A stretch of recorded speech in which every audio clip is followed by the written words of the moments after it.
오늘 제가 함께 보고자 하는 말씀은 로마서 4장의 말씀입니다.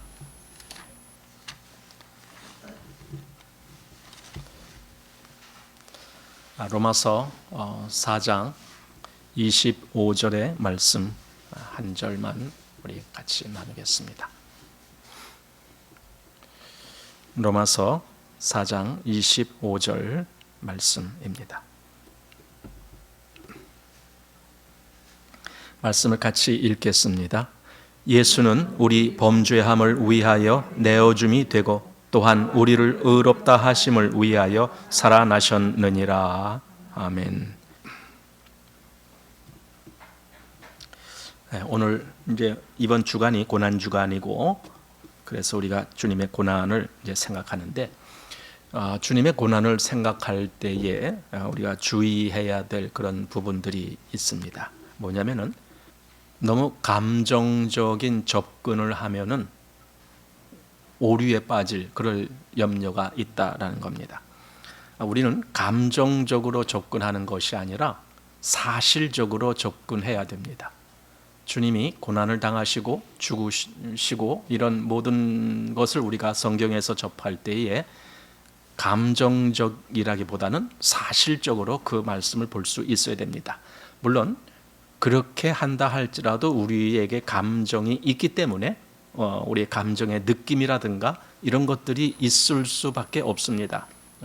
하지만 너무 그쪽으로 치우치다 보면은 사실보다는 느낌 위주로 가기 때문에 그냥 우리 느낌이 신앙의 중심이 되기 쉽습니다. 그러면은 나중에 큰 문제가 옵니다.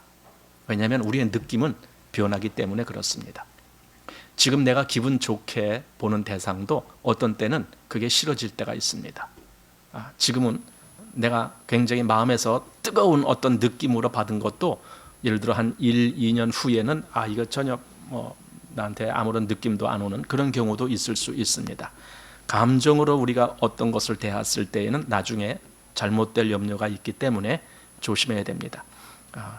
그래서 저는 우리가 주님의 이런 고난과 죽으심을 대할 때에는 감정을 완전히 배제할 수는 없어요. 그렇지만은 그것보다는 사실적인 접근을 해야 된다라는 겁니다.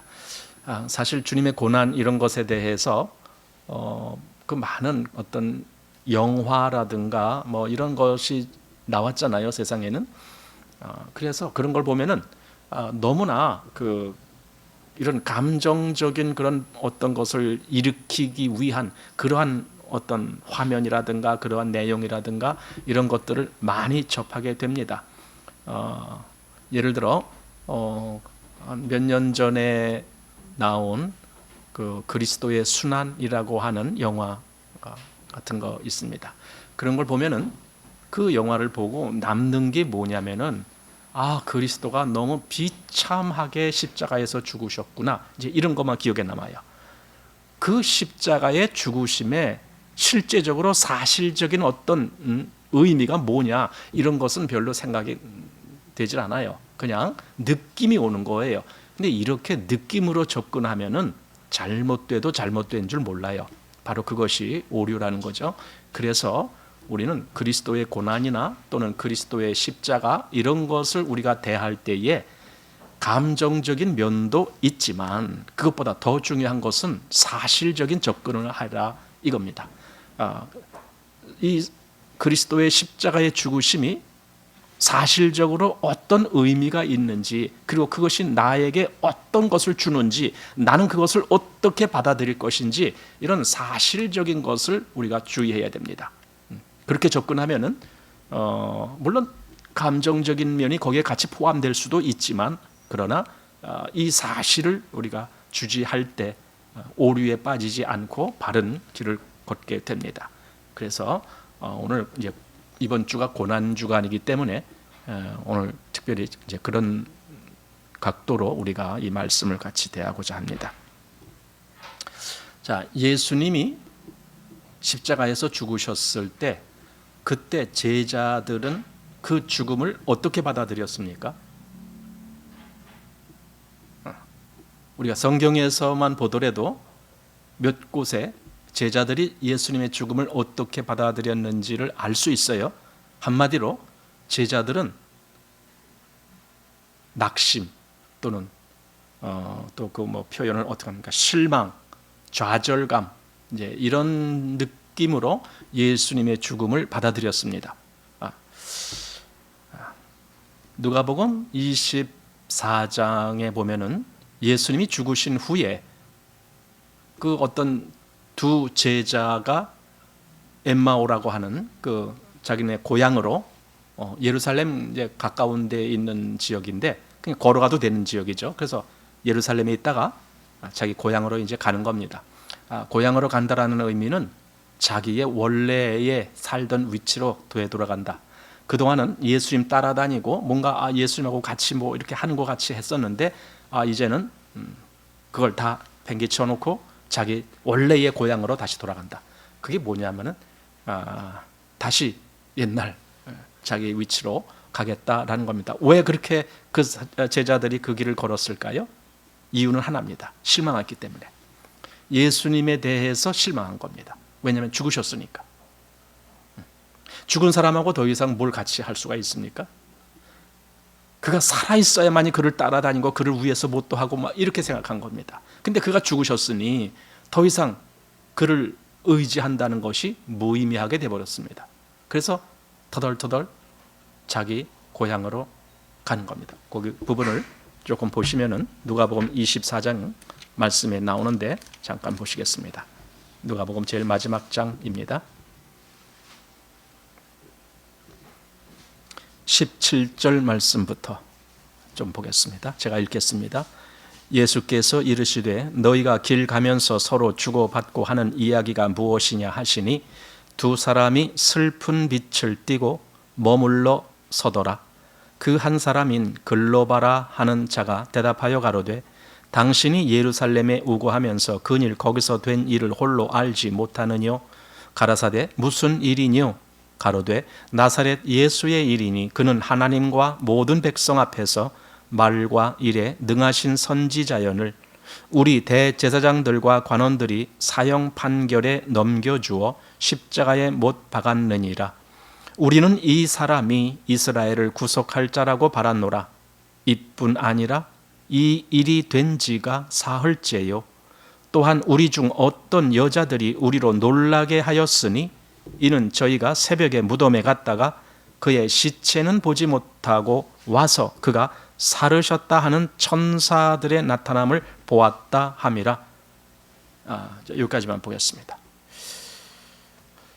이 두 제자는 예수님에 대해서 무척 기대를 했습니다. 여기 그들이 말한 것에 의해서 이스라엘을 구속할 자라고 바랐노라. 이렇게 뭔가 기대를 하고 있었습니다. 그랬는데 이스라엘을 구속하기는커녕 자기가 죽었어요. 먼저. 이거 뭡니까? 완전히 그 의지하던 어떤 것이 확 무너지는 그런 경우가 된 거였죠. 그들로 예수님이 자기들의 그 이스라엘을 구속할 자라고 믿게 했던 그 근거는 뭘까요? 아마 예수님이 꽤 능력 있는 모습으로 그들에게 비춰졌을 겁니다. 여러 가지 능력으로. 그래서 분명히 예수님은 우리 이스라엘을 구속하실 것이다. 이렇게 기대를 했었는데 그들은 실망을 했습니다. 제자들은 예수님의 죽음 앞에 실망을 한 겁니다. 여기 두 제자가 있는데 사실은 모든 제자의 대표라고도 할 수 있습니다. 그리고 그것은 오늘날 우리 모든 사람의 대표라고도 할 수 있습니다. 그들은 이렇게 예수님의 죽음을 두고 실망을 하는 마음을 가졌습니다. 그 앞에는 슬픈 빛을 띠고 이런 얘기도 했습니다. 슬퍼하고 실망하고 했습니다. 이것이 그들의 마음이었습니다. 한마디로 그들이 예수님의 그 죽음에 담겨져 있는 사실적인 내용에 대해서는 알지 못했다라는 뜻입니다. 하나님의 사실, 하나님이 그 그리스도의 죽음으로 어떤 역사를 하시는지에 대해서 그들은 알지 못했다라는 겁니다. 그래서 실망을 했습니다. 요한복음 21장에 보면은 예수님이 부활하신 후 이것은 조금 시간이 지난 다음입니다. 누가복음 24장보다도 좀 더 지난 다음입니다. 그때 제자들 이야기가 나오는데 제자들이 부활하신 예수님을 만나봤습니다. 예. 좀 시간이 지나니까 여기 12제자 중에 이제 몇몇 제자들 이야기가 나옵니다. 그렇게 예수님 부활하신 예수를 만났는데도 불구하고 다시 예수님이 안 보이니까 그들이 어떤 내용의 여기 대화를 하느냐면요, 베드로가 중심이 됩니다.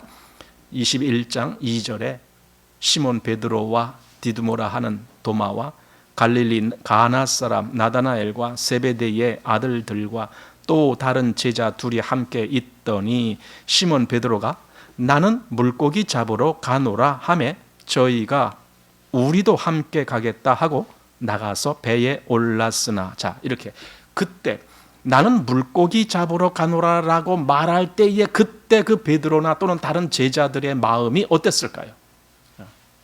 그들은 부활하신 예수님을 직접 만나기도 했는데도 불구하고 지금 당장 다시 예수님이 안 보이시니까 나는 물고기 잡으러 가겠다, 이거예요. 부활하신 주님은 계속 제자들과 같이 계셨던 건 아니에요. 잠깐 보이셨다가 또 안 보이셨다가 또 잠깐 보이셨다가 안 보이셨다가 아마 이렇게 보이셨는데, 그러니까 안 보일 때는 또 그들의 마음이 뭔가 이게 중심이 없어지는 거죠. 중심을 잃어버린 거죠. 다시 고기 잡으러 간다는 거예요. 고기는 뭡니까? 아까 엠마오로 가던 두 제자가 하는 거와 똑같은 행동입니다. 그 엠마오 제자들이 자기 고향으로 간 것 같이 여기 베드로나 여기 이런 다른 제자들이 뭐 했냐면 원래 어부였잖아요. 그 다시 고기 잡으러 간다. 원래 자기 옛날 그 위치로 돌아가겠다. 지금 그 고백을 한 거 아닙니까? 그럼 왜 그렇습니까? 예수님을 따라다니고 예수님을 쫓았던 그동안의 모든 것들이 사실은 다 이제는 의미 없어졌다. 뭐 그런 의미도 있는 거 아닙니까? 나는 예수님이 어떻게 하기를 기대했었는데, 이제 이런 기대가 있었는데 지금 너무 실망이 된다. 너무 실망이 된다. 내가 어떻게 해야 될지 모르겠다. 그러니까 일단 다시 옛날 고기 잡던 일이나 계속 해야 되겠다. 뭐 이런 말을 아마 한 것 같아요. 이것이 제자들의 모습입니다. 아마 그들이 그렇게 예수님한테 더 이상 믿음을 갖지 못하고 이렇게 실망한 모습을 보였던 것은 그들은 계속 어떤 육적인 영역에만 매여 있었기 때문에 그렇지 않았을까, 이제 그런 생각이 듭니다. 그러나 우리는 그렇게 감정적인 접근을 하면은 안 됩니다. 성경에는 그 예수님의 죽으심 또는 예수님의 고난이 무엇을 우리에게 주는지에 대한 그 의미를 분명히 말씀을 해주고 있거든요. 그럼 그렇게 우리가 접근을 할 수 있어야 됩니다. 예수님의 죽으심이 과연 나에게는 어떤 의미가 있는 것인가? 그래서 가장 대표적으로 이사야 53장에 보면은 구약 성경임에도 불구하고 아주 신약의 어떤 위치보다도 더 상세하게 예수님의 죽으심이 과연 우리에게 무엇을 의미하는지 그 내용을 설명하고 있습니다. 이사야서 53장 말씀입니다. 여기 4절 말씀 보면은 그는 실로 우리의 질고를 지고 우리의 슬픔을 당하였거늘, 이렇게 말합니다. 물론 여기서 그가 장차 오실 예수님을 여기서 미리 말씀한 겁니다. 그는 실로 우리의 질고를 지고, 이렇게 되어 있습니다. 또 우리의 슬픔을 당하였거늘, 이렇게 됩니다. 이게 무슨 말입니까? 내가 져야 될 질고, 내가 져야 될 슬픔, 내가 감당해야 될 그 모든 것, 그걸 그가 대신 지셨다. 지금 이 말씀이잖아요. 이게 사실적으로 접근하는 거예요. 예수님이 내가 감당해야 될 질고, 내가 감당해야 될 징벌, 내가 감당해야 될 어떤 고통스러운 어떤 모든 것, 내가 감당해야 될 그 형벌, 이런 모든 것을 그가 지셨다. 그가 담당하셨다. 그는 우리의 질고를 지고 우리의 슬픔을 당하였거늘, 이렇게 말했습니다. 자, 질고가 뭡니까? 우리의 질고를 지셨다라고 하는데 질고가 무엇을 의미하는 거겠습니까?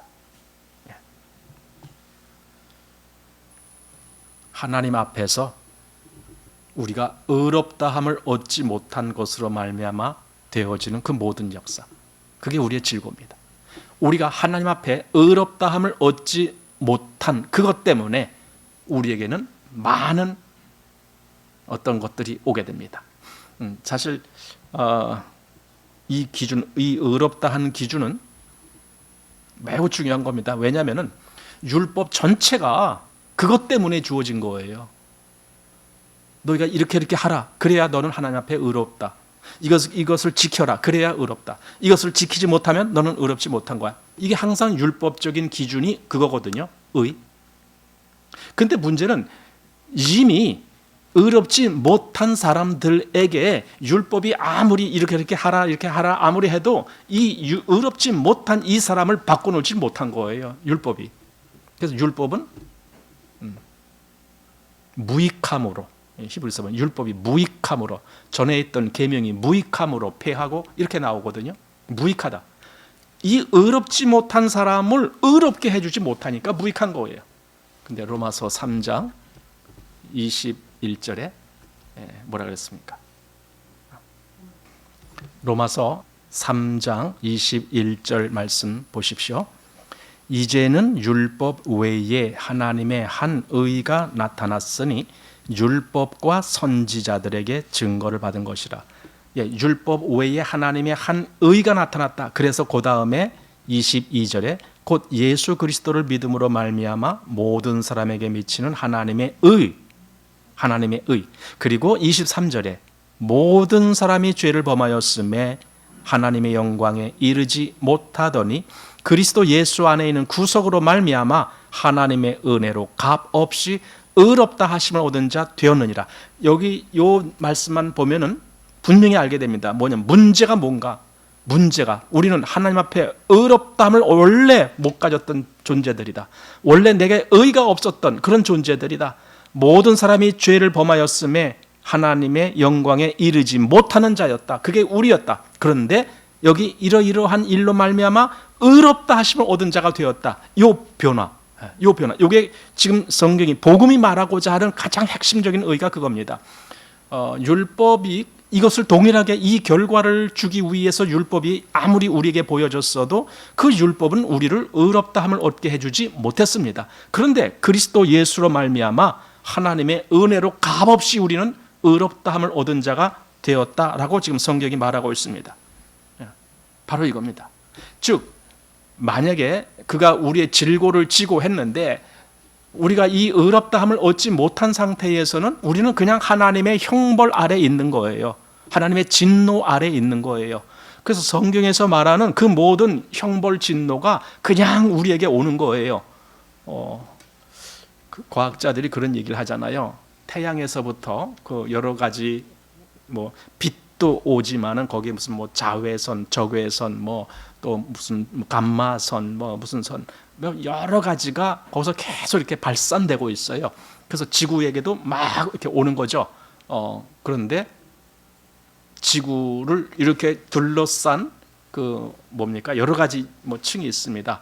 뭐 전리층이라는 것이 있어요. 전리층. 그 전리층 왜 우리 그런 거 있잖아요. 그 나침판은 이렇게 뭐 북쪽 가르치고 남쪽 가르치고 이렇게 막 움직이잖아요. 그게 뭐냐면 이 지구에 자기장이 이렇게 감싸고 있기 때문에 그래요. 이 지구를 이렇게 자기장이라는 그 힘이 지구가 이렇게 둥근다라면은 이 자기장이 이렇게 남극으로 이렇게 감싸 이쪽도 이렇게 쫙빙 둘러가면서 그렇게 감싸고 있어요. 그런 것으로 말미암아 외부에서 오는 어떤 전자파라든가 또는 어떤 이 자기장파라든가 또는 뭐 감마파라든가 이런 모든 것들이 여과되는 거죠. 그래서 우리가 살아요. 만약에 그런 것이 없어진다라면은 우리는 그냥 그 위험에 노출되는 겁니다. 화성입니까? 목성입니까? 뭐 거기 가면은 거기는 자기장이 거의 없대요. 거의 없대요. 지구처럼 이렇게 자기장이 이렇게 두드러지게 나타나지 않는데요. 그래서 거기는 태양으로부터 오는 이런 것들이 굉장히 위험스럽게 아마 거기 땅 위에 떨어지는가 봐요. 그래서 거기 사람이 그냥 맨몸으로 나가 있으면은 설령 공기가 있다 할지라도 그냥 죽을 수밖에 없는 그런 위험한 그런 환경이 된 것 같아요. 근데 우리는 보호받고 있는 거죠. 이 지구에 살면서 전리층이라는 것이 있어서 전리층도 뭐 F1, F2 뭐 이런 몇 가지 층이 있잖아요. 그런 층에 의해서 보호를 받는 거예요. 그게 외부로부터 오는 어떤 우리 유해한 그런 것들을 다 차단하고 있기 때문에 만약에 그것이 싹 걷어서 없어진다라면 그냥 나한테 와서 내가 그걸 다 맞아야 되는 거죠. 자, 하나님의 진노가 죄인에게 그냥 쏟아집니다. 하나님은 죄인을 그냥 죄의 그 어떤 것을 묻습니다. 죄의 대가를 묻습니다. 율법은요, 사실은 율법을 지켜라 그러면은 의롭게 된다. 이것을 온전히 지키면 의롭게 된다. 그것만 말하는 것이 율법이 아닙니다. 율법이 말씀해 주는 또 한 가지가 있습니다. 그게 뭐냐면 하나님은 율법을 어긴 자, 즉 의롭지 못한 자에게는 진노하신다. 이것도 가르쳐 주는 거예요, 율법이. 그래서 나에게 그 보호막이 없다면은 이 율법으로 말미암아 나는 그냥 하나님의 진노를 그냥 받아야 돼요. 그냥 말 그대로 형벌을 받아야 돼요. 그랬는데 하나님과 나와의 이 사이에 어떤 일이 벌어진 거예요. 하나님의 진노가 그냥 내게로 오지 않도록 하기 위해서 어떤 역사가 벌어진 거예요. 지금 여기 로마서 3장 20절부터 해서 24절까지 보면은 그게 그대로 나오고 있습니다. 즉 우리는 의롭지 못한 자임에도 불구하고 하나님의 은혜로 결국 의롭다함을 얻게 만들어준 거예요. 이것은요 우리 쪽에서의 변화가 아니라 이건 하나님 쪽에서의 역사예요. 마치 그 공중의 전리층들이 지구를 보호하는 것과 같이 하나님으로부터 오는 그 모든 진노를 막을 수 있는 그런 역사가 하나님의 역사로 이루어진 거예요. 그걸 그대로 우리가 혜택을 받는 거죠. 우리의 질고는 원래 이 모든 것에 노출되어 있다라는 거예요. 우리는 의롭다함을 얻지 못하면 그냥 죄 가운데 있고 그냥 형벌 가운데 있고 그래서 결국 사망 가운데 있고 그럽니다. 제가 오늘 갑자기 그런 생각을 해봤어요. 우리가 나이가 이렇게 들면은요 죽잖아요. 그러면은 이렇게 우리가 살다가 예를 들어 뭐 80, 90 그러다가 갑자기 탁 죽는 게 아니더라고요. 이렇게 나이 들어갈수록 몸 전체가 죽어가요. 아마 여기 그래도 대부분 이렇게 나이 드신 분들이니까 느낄 거예요. 우리가 아픈 데가 한두 군데입니까? 여기저기가 다 그냥 골고루 망가지고 있어요. 골고루. 우리가 뭐 몇 살까지 살지는 모르지만은 모든 우리 이 지체라고 하죠. 육신이 여기저기가 골고루 망가져가고 있다는 걸 느끼게 돼요. 한쪽이 아니에요. 그렇다면 내 속에 있는 내장도 마찬가지. 내가 볼 수는 없지만 내 속에 있는 여러 내장들도 다 그 수명이 지금 거의 다 해가고 있다. 지금 이런 거예요. 뭐 위, 폐, 심장, 간, 뭐 콩팥, 뭐 이런 것들이 다 그 기능을 거의 이제 요 뭐야 이렇게 저기 그 고무줄 요만한 거 동그란 거 노란 거 뭐죠? 통고무줄이라 그러나요? 뭐라 그러는 거예요? 요만한 거 보통 뭐 봉다리 같은 거 이렇게 짜매고 할 때 쓰는 거 있잖아요. 고무줄. 제 방에 그런 고무줄이 이제 막 이렇게 여기저기 있으면 그걸 한 군데 모아서 나중에 다시 재활용하려고 모아뒀거든요. 어디다 이렇게 내가 이렇게 모아뒀거든요. 근데 언제 모아뒀는지 한 몇 년 됐죠. 고무줄 하나 쓰려고 이렇게 하나 꺼냈더니 이게 부스러져요. 그 뭐예요? 난 쓰지도 않았는데 얘가 시간이 지나니까 자동적으로 그냥 수명을 다한 거예요. 우리 몸이 그렇겠구나. 그런 느낌이 들었어요. 어느 정도가 되면 예를 들어 하나님이 우리 연수가 70이요 강건하면 80이다. 그 연수가 되면은 우리의 몸의 여러 가지가 다 자동적으로 다 그렇게 수명을 다하는구나. 그러니까 우리가 어느 날 내가 내 숨을 못 쉬고 내 심장이 멎어서 그래서만 죽는 것이 아니라 내 몸 곳곳에 다 그냥 그 어떤 것이 정지가 되는 거구나. 그런 느낌이 들어요. 그래서 하나님이 죽음이라는 것을 맞이하게 해놓으셨구나. 이런 느낌이 듭니다. 자, 어쨌든 우리는 그런 연약한 존재예요. 그리고 우리는 또한 의가 없는 존재이기 때문에 하나님의 모든 진노에 그대로 노출돼요. 자, 그런 상태에서 하나님이 우리에게 여기서 말한 대로 정말 우리가 의롭다함을 얻을 수 있는 그런 어떤 아무런 대책이 없었다라면은 그냥 우리가 그냥 저 태양으로부터 오는 어떤 것에 노출돼서 죽을 수밖에 없는 것과 같은 그런 것이 되어버렸을 겁니다. 그런데 여기 아까 이사야서 53장에 그가 우리 질고를 지셨다 이렇게 하는 거예요. 여러분, 질고를 지셨다라는 것은요, 그가 우리 질고를 지셨다라는 것은요, 놀라운 말이에요. 왜냐하면은 이제 내가 질 질고가 없다는 뜻이에요. 그분이 다 졌기 때문에. 내가 그동안에 져야 될 질고가 뭐였는데? 많죠. 우선 제가 말씀드린 대로 내가 이 한계에 갇혀 있다는 거예요. 내 목숨의 한계, 생명의 한계. 이미 죽었지만은 우리가 그래도 느끼기에는 살아있는 것처럼 느끼잖아요. 어쨌든 그 한계가 있다는 거예요. 그걸 나는 벗어나질 못하는 거예요. 죽음, 또 어떤 죄, 또 하나님의 진노의 형벌, 이런 모든 것으로부터 내가 갇혀 있었던 거예요. 그 안에 있었던 거예요. 이게 나의 한계입니다. 근데 그걸 주님이 지셨다는 거예요. 대신 내가 감당해야 될 그 어떤 모든 것을 주님이 감당하셨다는 거예요. 그가 대신 질고를 지셨다 그랬잖아요. 그러면은 내가 더 이상 져야 될 질고는 없어요. 이걸 아셔야 돼요. 주님이 대신 지셨는데 반 정도는 남겨놓으시고 반만 지신 겁니까? 그렇지 않아요. 그가 우리의 질고를 지셨다면 우리의 질고 전체를 지신 거예요. 근데 내가 그걸 못 믿어. 내가 그걸 안 믿기 때문에 실제로 그렇게 됐다는 걸 못 누리고 있어요. 사실은 주님이 내 질고를 다 지셨거든요. 그럼 나는 내가 질 거 더 이상 없어요. 나는 없어요. 그럼 실제적인 자유예요, 그게. 근데 그걸 못 누리고 있거든요. 못 믿기 때문에. 근데 제가 아까 성경 주님의 십자가를 접근할 때, 그의 고난을 접근할 때, 그의 죽으심을 접근할 때 감정적인 면보다는 사실적인 면으로 접근을 해야 된다라는 의미가 바로 이런 것 때문에 그렇습니다. 사실이 뭔데? 그가 내 질고를 다 지셨어. 이거예요. 그가 내 질고를 다 지셨어. 저희 아파트에 일주일마다 한 번씩 분리수거일이 있습니다.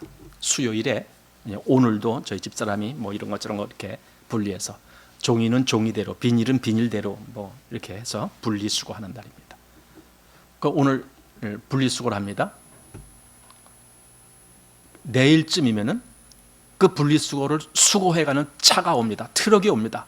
트럭이 와서 또 종이는 종이대로 싣고 가고 또 뭐 다른 거 분리해 놓은 거 그건 그거대로 또 싣고 가고 해서 싹 싣고 갑니다. 그러면은 내일 한 오후나 또는 모레 정도 되면은 거기 그 쌓아놨던 그냥 산더미 같이 쌓아놔요. 그게 싹 없어져요. 다 싣고 갔다라는 겁니다. 차에다 싣고 갔다라는 거예요. 그렇게 쌓여있던 그 짐이 와서 싹 싣고 가니까 깨끗해졌어요. 그 주차장인데 이렇게 분리수거하는 날은 거기 차량 한 5대 정도 주차할 칸을 비워둬요. 그리고 거기다가 이제 분리수거하는 거예요. 차를 거기다 주차하면 안 되죠, 그날은. 근데 하루만 지나면은 그걸 싹 걷어서 싣고 가기 때문에 다시 주차할 수 있어요. 거기 쓰레기가 없어요. 이게 뭡니까? 거기 있던 그 산더미 같은 그 쓰레기, 사실 분리수거도 엄밀히 보면 쓰레기들이죠. 그 쓰레기인데 그걸 그 걷어들이는 차가 와서 싹 대신 담당했다라는 거예요. 그럼 남은 게 있어요? 없어요? 없어요. 예수님이 내가 감당해야 될 질고를 그가 싹 대신 감당했다라면 내가 감당해야 될 질고는 남아있지 않아요. 없어요. 이걸 못 믿어요, 사람들이. 아니, 그분이 나 대신에 대신 내 질고를 감당하셨다라고 했는데도 그걸 못 믿어요. 이게 성경적인 사실로 우리가 접근해야 될 이유입니다. 아, 그분이 대신 담당하셨구나. 그럼 내 모든 죄에 대해서, 나 또 죄에 대한 형벌에 대해서, 나 또 어떤 사망에 갇혀있는 이런 절망에 대해서 그분이 모든 것을 다 감당하셨다라면 더 이상 내가 감당해야 될 이유는 없구나. 그럼 나는 얼마든지 이제 하나님과 나와 사이에서 그 막혀 있었던 담이 헐어졌구나. 더 이상 내가 하나님 앞에 두려워해야 될 이유도 없고, 내가 더 이상 하나님 앞에 뭔가 죄의 책망받을 이유도 없고 형벌받을 이유가 없구나. 이걸 알아야 돼요. 왜? 그분이 담당하셨으니까. 대신 나 대신 그분이 담당하셨으니까. 레위기 16장에 보면은 성경에서 레위기 16장에만 나오는 아주 유일한 거기 말씀이 있습니다. 그게 뭐냐면은 대속죄일의 규례인데, 대속죄일에 어떤 일이 벌어지는 겁니다. 그때 어떤 일이 벌어지느냐? 염소 2마리를 택합니다. 염소 2마리를. 한 마리는 잡아서 죽입니다. 맞으면 속죄의 양으로 죽임을 당하는 겁니다. 그래서 그 피 뭐 이런 걸 받고 막 이렇게 합니다. 근데 또 한 마리는 산채로 그냥 놔둡니다. 나중에 이 살아있는 염소를 저기 저 들판 무인지경에 끌고 가서 거기서 놔둡니다. 그런데 그냥 가는 것이 아니에요. 그 중간에 뭐가 있어요. 이제 그 부분을 좀 보겠습니다. 레위기 16장 말씀을 보시기 바랍니다.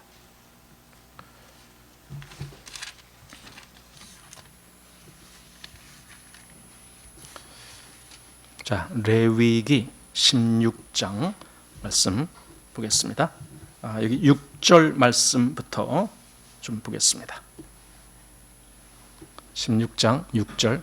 아론은 자기를 위한 속죄제의 수송아지를 들이되 자기와 권속을 위하여 속죄하고 또 그 2 염소를 취하여 회막문 여호와 앞에 두고 2 염소를 위하여 제비 뽑되 한 제비는 여호와를 위하고 한 제비는 아사셀을 위하여 할지며 아론은 여호와를 위하여 제비 뽑은 염소를 속죄제로 드리고 아사셀을 위하여 제비 뽑은 염소는 산대로 여호와 앞에 두었다가 그것으로 속죄하고 아사셀을 위하여 광야로 보낼지니라. 이렇게 이 2가지가 나오는 겁니다. 그러니까 아론 즉 대제사장이 염소 2마리를 취했는데 한 마리는 이건 속죄제의 희생 제물이 돼서 죽어야 돼요. 죽어야 돼요. 근데 또 한 마리는 죽질 않아요.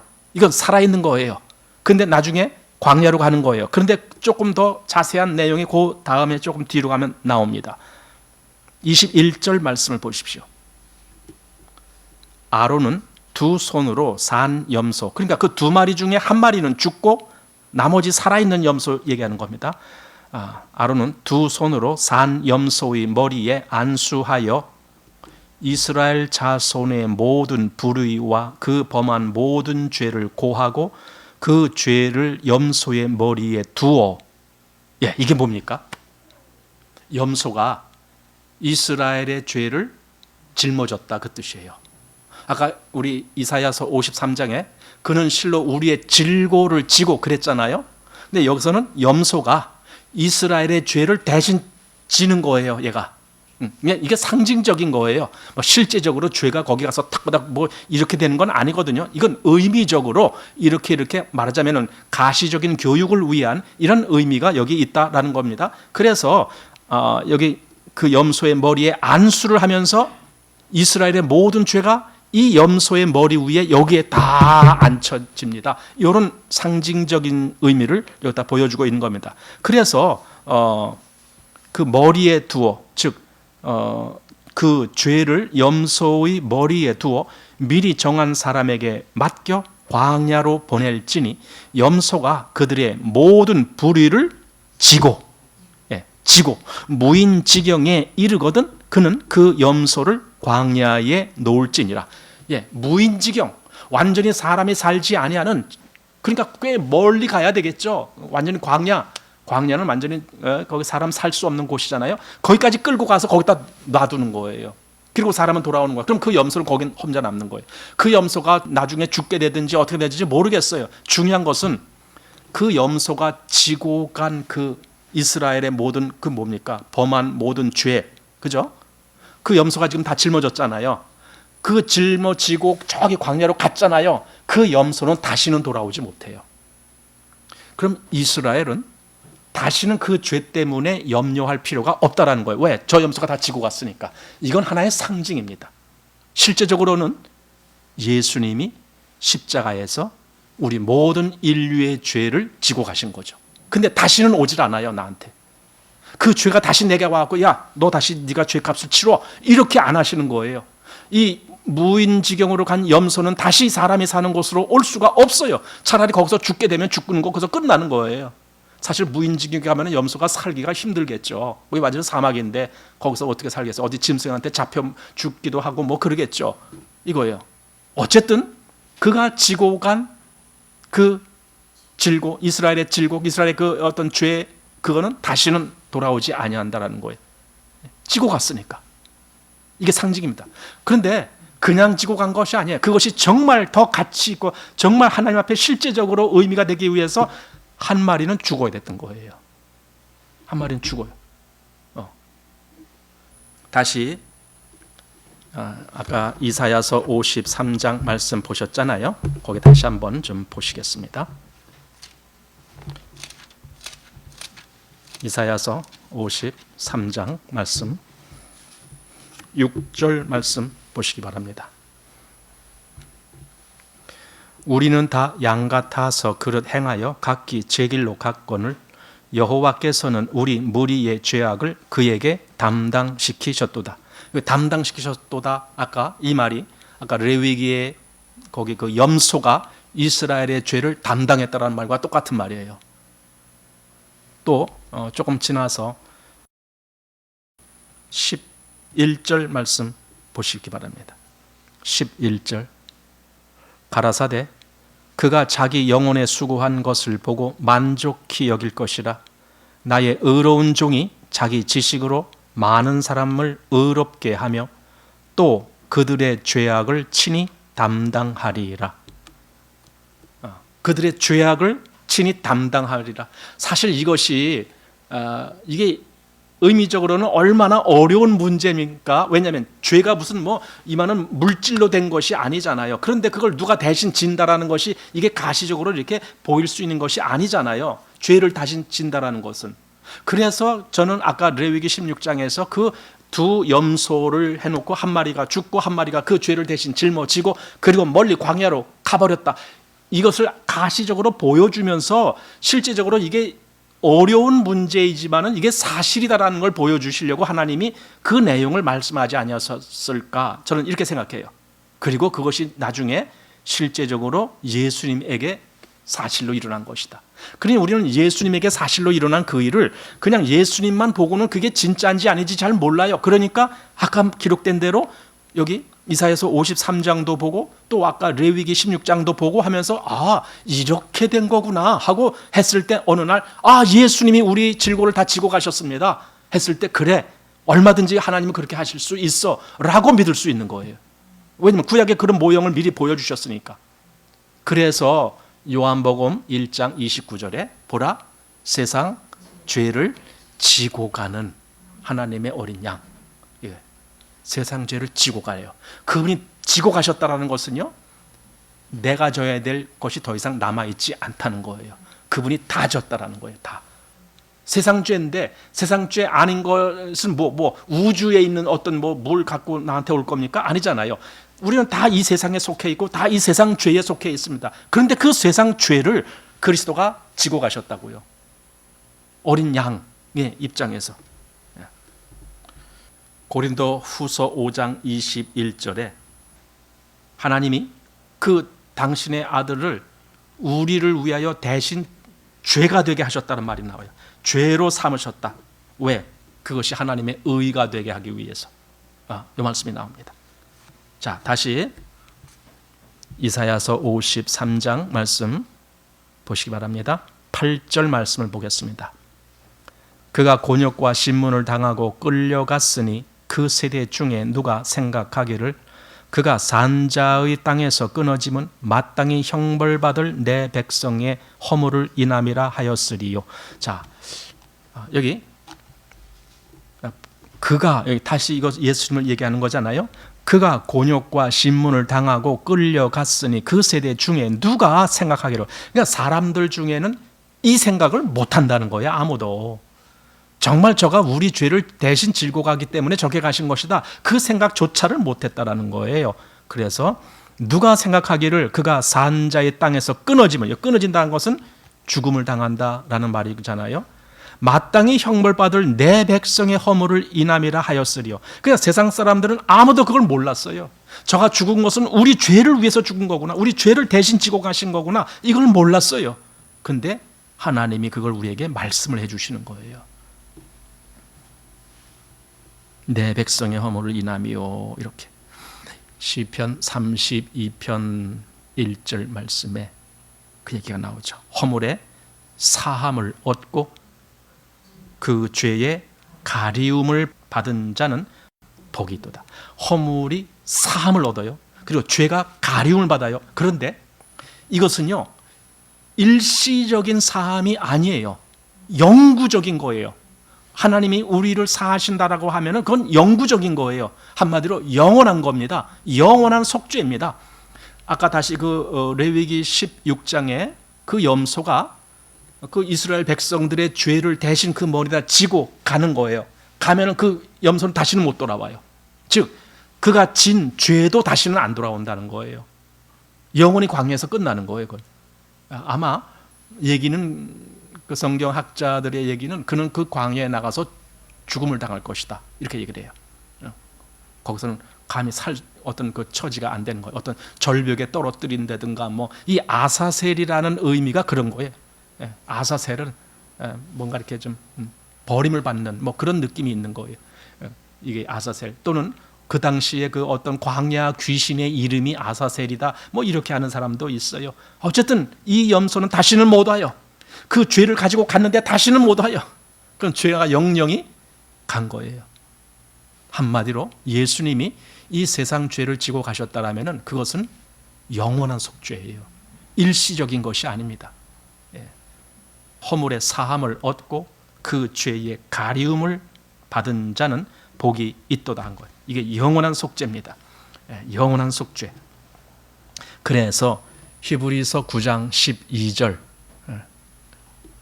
염소와 송아지의 피로 아니하고 오직 자기 피로 영원한 속죄를 이루사. 영원한 속죄. 여러분 이 의미를 느껴지십니까 지금? 예수님의 속죄는 영원한 속죄구나.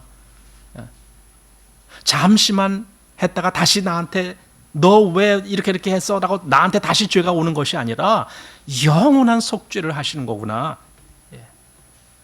그래서 우리가 조금 아까 레위기 16장을 보셨잖아요. 그 대속죄일에 대제사장이 어떻게 한다라는 그 말씀이 있는데 그 레위기 16장 그 앞에 14장에 보면은 그 16장의 말씀과 조금 비슷한 느낌을 주는 그런 대목이 나옵니다. 근데 레위기 16장은 대제사장이 이렇게 하는 거예요. 그건 다시 말하면은 하나님 편에서 이렇게 영원한 속죄가 이루어지도록 완전한 용서를 이루어지도록 그렇게 하신다라는 개념으로 그 두 염소로 그렇게 보여주신 거라면은 레위기 14장에는 이제 우리 편입니다. 내 편에서는 그럼 어떤 느낌을 받아야 될까 했을 때 문둥병자가 정결케 되는 날에 규례가 나옵니다. 사실은 우리 모든 죄인은 문둥병자의 입장에 쓴 사람들이거든요. 근데 우리가 정결함을 얻었을 때에는 그럼 어떻게 해야 되느냐? 이거예요. 다시 말해서 내가 내 죄 사함을 받았을 때에는 나는 어떻게 해야 되느냐? 즉 내 마음에 어떤 생각을 해야 되느냐? 이런 것들이 여기 나옵니다. 그 레위기 14장입니다. 자, 여기 레위기 14장 좀 보겠습니다. 제가 조금 읽겠습니다. 1절 여호와께서 모세에게 일러 가라사대 문둥 환자의 정결케 되는 날의 규례는 이러하니 곧 그 사람을 제사장에게로 데려갈 것이요 제사장은 진에서 나가 진찰할지니 그 환자에게 있던 문둥병 환처가 나았으면 제사장은 그를 위하여 명하여 정한 산세 이거 여기 잘 보세요. 정한 산세 요 산새란 말은 산새가 아니고 산새 이렇게 읽어야 됩니다. 즉 살아있는 새란 뜻이지 산에 있는 새다 이 말이 아닙니다. 살아있는 새 이게 중요한 겁니다. 산새 2마리와 백향목과 홍색실과 우슬초를 가져오게 하고 제사장은 또 명하여 그 새 하나는 흐르는 물 위 질그릇 안에서 잡게 하고 다른 새는 산대로 취하여 백향목 홍색실과 우슬초와 함께 가져다가 흐르는 물 위에서 잡은 새 피를 찌고 문둥병에서 정결함을 받을 자에게 7번 뿌려 정하다 하고 그 산새는 들에 놓을지며 정결함을 받는 자는 그 옷을 빨고 모든 털을 밀고 물로 몸을 씻을 것이라. 그리하면 정하리니 그 후에 진에 들어올 것이나. 이렇게 이제 합니다. 자, 이게 문둥병자 걸렸던 사람이 어느 날 정결함을 얻게 되는데 그때 이렇게 하라라는 뜻입니다. 지금 이게 왜 이렇게까지 해야 되느냐? 여기서 핵심이 뭡니까? 산새 2마리입니다. 한 마리는 여기 죽임을 당해야 됩니다. 그 뭐 흐르는 물 위에 질그릇에서 거기서 이제 잡는 겁니다. 그럼 잡으면은 당연히 피가 나옵니다. 예. 그 피 이런 것을 가지고 그 정결함을 받을 자에게 발라주는 거예요. 너가 이제 정결하게 된다, 깨끗하게 된다, 이제 이렇게 하는 거예요. 그러면서 뭐하냐? 그 산새를 그냥 놔주는 거예요. 한마디로 자유롭게 하는 거예요. 두 새는 사실은 똑같은 새였습니다. 어느 것이 하나 뭐 잘났고 어느 것이 하나 못났고 그런 것이 아닙니다. 아까 16장에서 두 염소도요, 똑같은 염소예요. 어느 하나가 잘났고 못났고가 없어요. 똑같은 염소 중에 하나를 제비 뽑는다 그랬습니다. 하나를 제비 뽑아서 이것은 속죄제 희생제물로, 하나는 아사셀을 위하여, 이렇게 됐던 거예요. 여기서 이 새 2마리도 똑같습니다. 어떤 것이 잘난 것이 아니라 그냥 어떤 한 마리를 그냥 잡아온 겁니다. 여러분, 예수님이 우리와 똑같이 사람이 되셨잖아요. 그럼 나와 예수님은 왜 똑같은 거예요? 어떤 면에서는 물론 내가 예수님과 비교한다는 것 자체가 모순이지만 실제로 예수님이 우리와 같은 똑같은 육신을 입고 오셨고 우리와 같은 사람이 되셨기 때문에 나와 똑같은 입장에 서신 거예요. 그래서 죄를 담당하시는 거예요. 왜냐하면 똑같은 새라야 한 새가 담당하고 똑같은 염소라야 한 염소가 담당하고 이렇게 되는 거기 때문에, 그래서 예수님도 우리와 똑같은 입장으로 오시는 겁니다. 그런데 죄는 예수님이 담당하신 거예요. 여기서 죽임을 당하는 그 새가 바로 예수님의 입장에 있는 거예요. 그러면은 나는 어디? 나는 여기 그냥 살아있다가 자유롭게 되는 새 입장에 선 겁니다. 똑같은데 그 모든 죄를 이 죽은 새가 다 감당하고 나는 자유롭게 날아가는 거예요. 이게 지금 여기서 보여주는 겁니다. 자, 마태복음 27장에 예수님이 마지막 붙잡힘을 당해서 재판을 받으시곤 빌라도의 그 재판석 앞에 서셨을 때 그때 모습이 거기 나옵니다. 27장 19절 이하에 나옵니다. 그때 사람들이 뭘 요구했냐면은 저 바라바를 우리에게 놔주십시오. 바라바는 그 당시에 아주 뭡니까? 반란을 일으키고 살인한 그런 죄인입니다. 근데 바라바를 놔달라 이렇게 요구를 합니다. 제가 19절부터 한번 읽어보겠습니다. 총독이 재판 자리에 앉았을 때에 그 아내가 사람을 보내어 가로되 저 옳은 사람에게 아무 상관도 하지 마옵소서. 오늘 꿈에 내가 그 사람을 인하여 애를 많이 썼나이다 하더라. 대제사장들과 장로들이 무리를 권하여 바라바를 달라 하고 예수를 멸하자 하게 하였더니 총독이 대답하여 가로되 둘 중에 누구를 너희에게 놓아주기를 원하느냐. 잘 보세요. 둘 중에, 여기 둘이 누굽니까? 예수님 그리고 바라바는 누굽니까? 완전한 죄인, 완전 이건 당연히 죽어야 될 죄인, 당연히 형벌받아야 될 죄인, 그게 바라바입니다. 왜? 반란을 일으키고 살인을 저지른 자니까. 근데 여기 예수님이 있습니다. 둘 다 똑같이 사람입니다. 예수님도 사람으로 오셨기 때문에. 아까 똑같이 그 산새 생각해 보십시오. 또는 똑같이 그 두 염소 한번 생각해 보십시오. 그런 것처럼 여기 똑같이 두 사람이 있는데 하나는 예수님, 하나는 바라바, 이렇게 되어 있습니다. 사람들이 바라바로 쏘이다 합니다. 22절 빌라도가 가로되 그러면 그리스도라 하는 예수를 내가 어떻게 하랴? 저희가 다 가로되 십자가에 못 박혀야 하겠나이다. 빌라도가 가로되 어찌미뇨 무슨 악한 일을 하였느냐? 저희가 더욱 소리질러 가로되 십자가에 못 박혀야 하겠나이다 하는지라. 빌라도가 아무 효험도 없이 도리어 밀란이 나려는 것을 보고 물을 가져다가 무리 앞에서 손을 씻으며 가로되 이 사람의 피에 대하여 나는 무죄하니 너희가 당하라. 백성이 다 대답하여 가로되 그 피를 우리와 우리 자손에게 돌릴지어다 하거늘. 그리고 26절 같이 시작. 이에 바라바는 저희에게 놓아주고 예수는 채찍질하고 십자가에 못 박히게 넘겨주니라. 이렇게 된 거죠. 두 사람이 있는데 말 그대로 한 사람은 우리 모두의 대표자 바라바입니다. 우리도 죄인이듯이 이 바라바가 죄인인 거예요. 똑같이 형벌받아 마땅한 자입니다. 그리고 여기 아무 죄가 없는 예수님이 있습니다. 그런데 사실은 예수님이 죽으시는 거예요. 대신 죄를 짊어지셨기 때문에. 그 새 두 마리가 있는데 한 새는 그 질그릇 안에서 죽임을 당해서 피를 흘려야 되는 거예요. 그래야 나머지 새가 날아가는 거예요. 우리는 바라바 같이 그런 죄인인데 예수님이 대신 죽으시는 겁니다. 이게 하나님이 예수님을 죽음에 넘겨주신 이유입니다.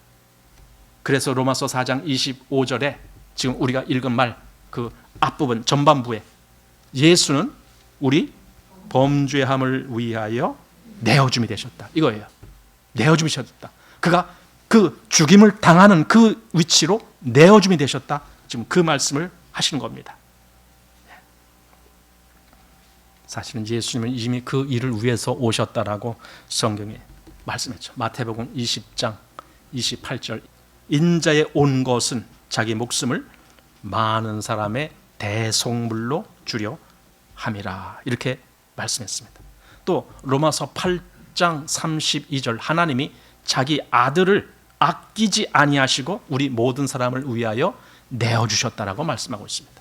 이것이 예수님이 당하신 일입니다. 왜? 우리를 살게 하시려고, 우리를 자유롭게 하시려고, 우리를 더 이상 죄 아래 있게 하지 아니하시려고, 우리가 감당해야 될, 우리가 담당해야 될, 우리가 책임을 져야 될 그 모든 죄에 대한 추궁, 죄에 대한 어떤 그 진노, 징계, 형벌 모든 것에 대해서 예수님이 그가 실로 우리의 질고를 지고 그리고 죽으신 거죠. 그리고 우리는 아무런 더 이상 져야 될 질고가 없어지는 거죠. 이 위치다 만들어 놓으신 것이 예수님의 십자가입니다. 그래서 그가 징계를 받음으로 우리가 나음을 입었도다. 이렇게 말하는 겁니다. 같이 기도하겠습니다. 여호와 하나님 아버지, 우리가 이렇게 주님이 우리를 위하여 무엇을 하셨는지를 생각해 보았습니다. 하나님, 그리고 그것은 너무나도 우리가 감당할 수 없는 일입니다. 주님이 우리를 위하여 그 모든 질고를 대신 짊어지셨다는 이 사실이 우리가 무슨 수로 이해가 되겠습니까? 그러나 하나님이 그 일을 하셨고 그로 인하여 우리가 나음을 입게 하셨으니 여호와 하나님이여, 진실로 하나님의 이 역사에 대하여 우리가 조금도 그것을 놓치지 말고 그대로 믿게 하여 주옵소서. 하나님이 하신 그 역사를 우리가 꼭 믿게 하여 주옵소서. 주님의 능력, 우리를 구속하시기 위한 그 십자가의 죽으심이 우리에게 영원한 속죄가 됨을 우리가 꼭 믿게 하여 주옵소서. 예수님 이름으로 기도하옵나이다. 아멘.